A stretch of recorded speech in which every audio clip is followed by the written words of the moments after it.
Okay guys, very unpopular opinion. I enjoy The Legend of Korra way more than I enjoy Avatar. Oh yeah, whatever. That's why you guys don't even exist. Ah yeah, you're a bunch of voices. Ah, whatever. Anyways, I'm not gonna elaborate because I know y'all not gonna listen to the hard-hitting facts anyways.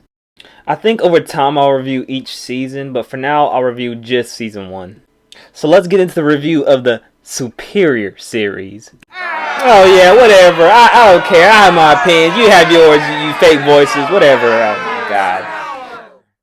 Basically, what you need to know about The Legend of Korra Season 1 is that it takes place 70 years after the original series. Korra is the new Avatar who's been trained for 10 plus years and is sheltered from the world. She believes she's now old enough to go out and experience it on her own. So she goes to Republic City, the cornerstone of the post-war world, to train under Tenzin, Aang's son, to learn airbending and gain a sense of her spirituality. All the while dealing with Amon, an equalist who is against benders and is anti-vax. Anti-bender who wants to upend the bender world and create a new world order. Oh yeah, spoilers by the way. World building. What I think Korra does right is to really elevate the Avatar world and how society works.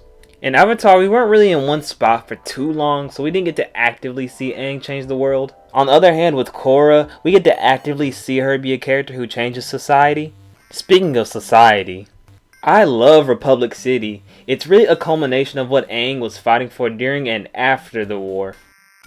The 1930s aesthetic is something I appreciate, and it makes sense that the world progressed in this direction, with nearly 100 plus years of war studying true development and progress. Also, I love pro bending. Benders would naturally want to test their skills, so this makes sense that they'd make a sport out of it. We need a pro bending series.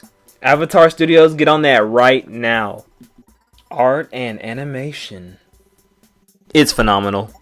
I love how the environment shapes how certain benders fight and navigate disadvantages. They're quite better than any action and fight sequences that are in Avatar.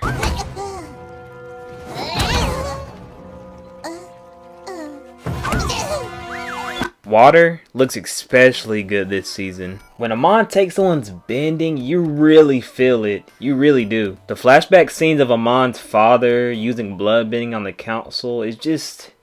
it's creepy, man. It's eerie. I hate it, but I love it.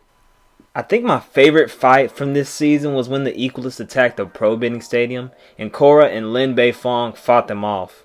It's just so intense, man, and I'm on the edge of my seat every time I watch it. What I think makes it so good is the practical martial arts that they implement into this show alongside the mystical elemental fighting. Also, metal bending is implemented insanely well into the series. Holy crap. I can't believe Nickelodeon allowed this show to get away with some of the fight scenes, man. They're really brutal. Characters.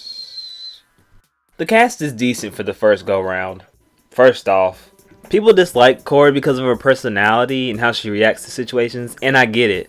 But you gotta think, she had been locked away more or less for most of her life, so she has never really experienced the outside world. So it makes sense that she'd be headstrong like this. She's always gotten by using force, and this season, along with the rest, really show how being like this does not go well for her. For example, this season she incites a fight between her and Amon, and then coming to the realization that she's not ready for it at all. It allows for good character growth, and you really get to watch her grow as a person. The rest of Team Avatar, though, they're pretty dry. Bolin's fine, though, he's pretty cool dude, He's got his own form of comedy different from Sokka, and I appreciate that, Although they don't really try and develop him as much as they do other characters in this season, and they didn't have to do my boy like that. They didn't have to, come on.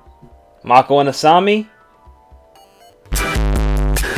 Yeah, no, they're very dry this season. The only personality trait is the fact that they're sexy and they can't maintain a relationship. This is why every relationship relies on one person being medium ugly and one person being moderately attractive. Because when two people are attractive, it is too much positive energy, if you will. Too much sexual energy. Let me stop. Tenzin is probably the best character in the series, and watching the son of Avatar train a new Avatar and develop a relationship with her is so sincere, man. It's one of my favorite parts of the season. Tenzin's family is cool too. I like Lin Bei Fong, the daughter of Toph. She gets better as the show goes on, but I just love her personality, man. She's a no-nonsense, hard-boiled cop and a tough-ass fighter. After Korra in terms of fighting, she is definitely a close second. But she also has cracks of softness here and there that make you really love her despite her cold personality. Also, there's Iroh Jr., which just felt like a weird Final Edition legacy character that honestly doesn't do much. I don't know why he exists. Speaking of characters with 4-letter names, Amon, baby! Wait, you guys, hold up. I just realized you can reverse your audio. He be a number. Amon was the perfect villain to start off the series with. His presence, his voice acting, which is portrayed by the legendary Steve Blum, and his motivations and backstory are just so good, guys. And his presence commands the entire screen. He might just be my favorite villain in the series. Maybe. I do wish his presence was felt a bit more going forward. Because, I mean, the guy literally put his face mask on the equivalent of the Statue of Liberty, and he doesn't really get mentioned for it. That shit's crazy to me. And the Equalists never come back either, man. I didn't like that. He deserved better. Tarlok is also very good. Yeah, I like Tarlok. He cool. Oh yeah, him and Amon are brothers, and they fucking blow up. Story. The Korra becoming her own avatar and learning airbending all the while dealing with Amon and the Equalists is really good. But the pro bending plotline does slow down the plot slightly and what's going on. I enjoyed pro bending, but I think for the overarching story the season was trying to tell, it truly didn't need to be in there. It's a lot like a tailbone. It's not really needed, but it's interesting that it's there. The love square that goes on between like the main cast members is very, how should I say, awful.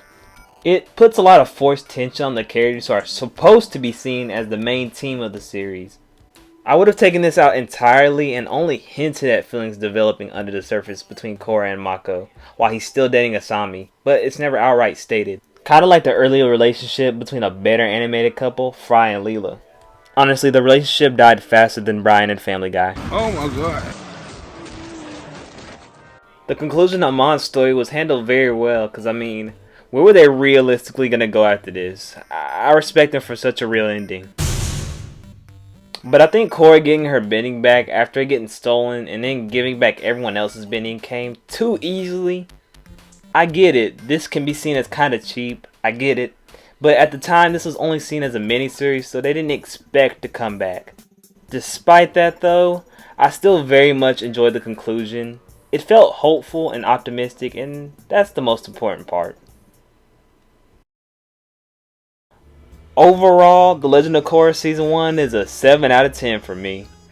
Sure, the season may have its noticeable flaws, but I enjoy how this show built upon what the original show created. For me, the good moments outweigh the negative aspects, and I think everyone should at least give the first season a try.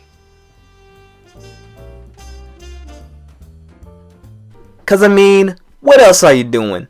Nothing. You spend all day on the phone anyhow. Why don't you watch a show that's gonna help you in the future? It's easy. Remember, peace, love, and all that stuff. Good night, everybody. I'm out.